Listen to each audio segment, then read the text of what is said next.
Oh, it's time for some more Premier League action, and this is the opening match in this weekend's fixtures. It was the Friday night match between Newcastle and Aston Villa. The guys that matter on either side, who were likely to create, an action-packed game, were all missing again, unfortunately. Wilson, Almiron and St Maximum still out for Newcastle, and Jack Grealish still unavailable for Villa. And it was reflected in a pretty poor first half, where the major half chances fell to Joe Linton. To be fair, his efforts followed some skillful play, but they were all well wide of the first goal, put it this way. So it was half time, it was goalless, and the game came alight really in the last 10 minutes.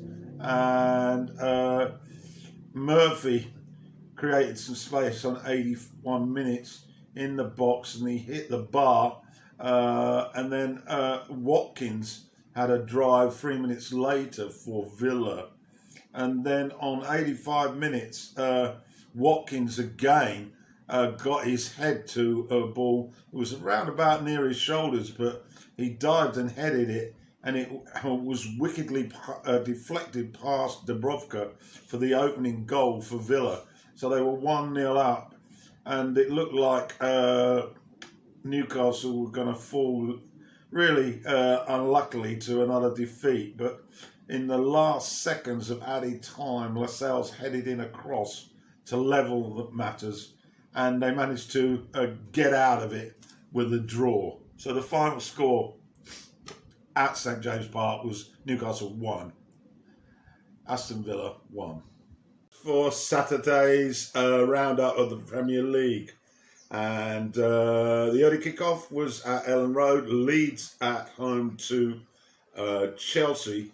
I watched the action on Astro Supersport, which is the Malaysian channel, and I have to say I was very, very impressed with the presenter, a young Malaysian woman who was certainly much more than just the pretty girl. She's very, very informative, knew her onions, so to speak, along with the two expert ex-players. Anyway, to the match. The Chelsea coach, Tuchel, put Werner on the bench alongside Kovacic, Odoi, and also Zuma on that bench as well. So he's certainly doing rotation here. Of course, they've got a Champions League match coming up in the week. Leeds look very much at full strength, and the match was played at a frantic pace, it has to be said. Leeds have a reputation for keeping the tempo very high, and Chelsea were able to manage that. And I think they edged the first half. It has to be said, though, that Pulisic on the right was causing Alioski some problems. Got to the byline and fed Havertz early on, but Meslier was good enough. Up the other end, though, on 77 minutes, Bamford put Roberts through, who found the net, but there was an offside flag. That was from a very quick breakaway. And then a crazy situation in the Leeds box, where a defender, didn't catch his name, was hit by Ayling as Ayling tried to clear, and the ball rebounded onto the bar, but fortunately Meslier was able to catch the rebound. Mende had to be good to deny an effort from Roberts on 15, and his slight touch was enough to put it on the bar.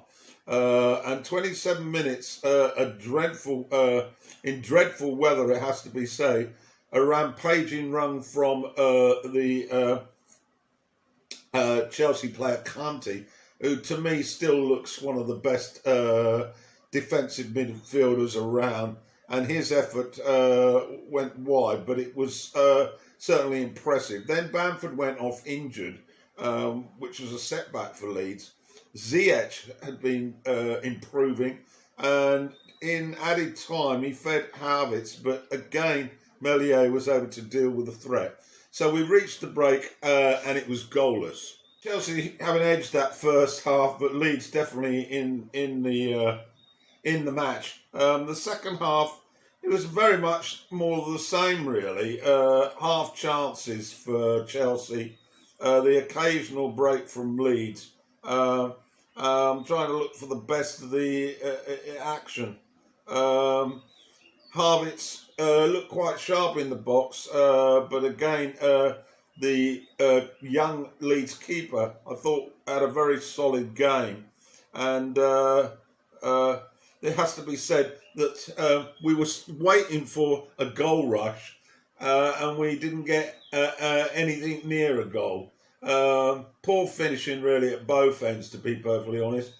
Chelsea were definitely the better side, but they lacked that cutting edge in the last third. Leeds are great on the eye, and they have tightened up at the back. But once they'd lost Bamford, I think they lost their opportunity, really, to convert those few rare chances. So final score then at Ellen Road was Leeds United 0, Chelsea 0. 3 games on highlights, and I have to say that this morning my highlights.net was causing some problems, so I struggled with the highlights, but here are the best of what I saw. Crystal Palace, who are above the relegation zone but need to be careful, at home to West Brom, still second from bottom. So really one of those games really that West Brom needed to win. And they were good on the eye in the early stages. Gallagher and Digna spurned chances on 5 minutes. I'm not quite sure who spurned it, but they got it inside in each other's way. But they were creating half chances in the first quarter.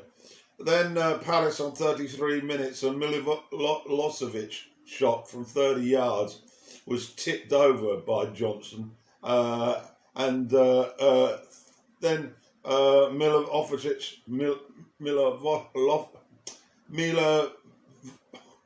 anyway, you know who I mean.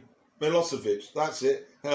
He was involved in the penalty kick that followed an error by the West Bromwich defence. And he converted on 36 minutes to put Palace 1 up.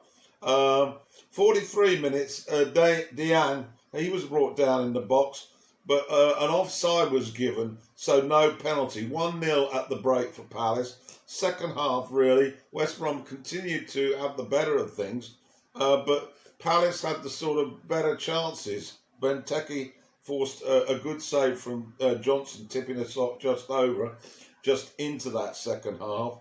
And it really looked like West Brom were going to get level, but they just didn't have anybody up front who could score goals. And that's been the tale, really, for them all season. There was a scramble in 71 minutes in the Palace box, but they managed to clear it. And Hodgson's side managed to hang on. But not a particularly impressive performance. But at this stage of the season, I'm sure Hodgson wasn't worried about that. Final score then at Selhurst Park was Crystal Palace 1, West Bromwich Albion 0. And Allardyce went on at great length about the fact that they just don't have a striker who can put the ball in the net. And that just about sums it up. At home to Burnley, I saw very brief highlights of this, and they only amounted to the first half hour. But in that time, 12 minutes, Wood converted from a cross from McNeil that was deflected to him. It was a stylish finish in the corner. That put Burnley 1 up, and on 24 minutes, McNeil this time didn't need any help. and he hit an absolute cracker of a shot from just outside the box, which hit the top left-hand corner. Pickford absolutely no chance, and Burnley were 2 up. Just after the half hour, Davis managed to find Lewin from a cross, who headed home to reduce the deficit to 2-1. I didn't see any highlights after that, but I read a little bit of the review, and it appeared that there was hardly any chances for either side. And so for Everton, this has really brought their halt towards European football quickly, and they're going to have to do better. For Burnley, well, 3 valuable points away from that drop zone. Final score at Goodison Park: Everton 1, Burnley 2. So the final game then on Saturday was at Craven Cottage. Fulham at home to Manchester City. Fulham buoyant after that win at Anfield, but they had another stiff challenge ahead of them at home to the current league leaguers, and 22 wins out of the last 23. Just that blemish last week against rivals United. Didn't see any highlights from the first half. Obviously 0-0, but listening to the coaches, it appeared to be a pretty combative midfield between the two teams, and very few chances. Although Aguero was selected alongside Jesus. But within a minute of the restart, John Stones managed to get a foot in front of a defender from a free kick from the left and poked it in the net. Really poor defending, it has to be said. And then on 55 minutes, even worse, giving the ball away, not actually clearing it, and Jesus got a block on it and managed to get the ball under control, rounded the keeper, and then blasted into an empty net. And all of a sudden, Fulham were 2 down. 4 minutes later, game over. This time, Torres was felled by tossing in the box, and Aguero stepped up and got his first goal in the Premier League, believe it or not, since January last year. Amazing statistic for this goal machine. But it was good enough for Guardiola. Really naive from Fulham, conceding 3 goals in under 15 minutes in the second half. Other than that, they played pretty well. Final score though, Fulham 0, Manchester City 3.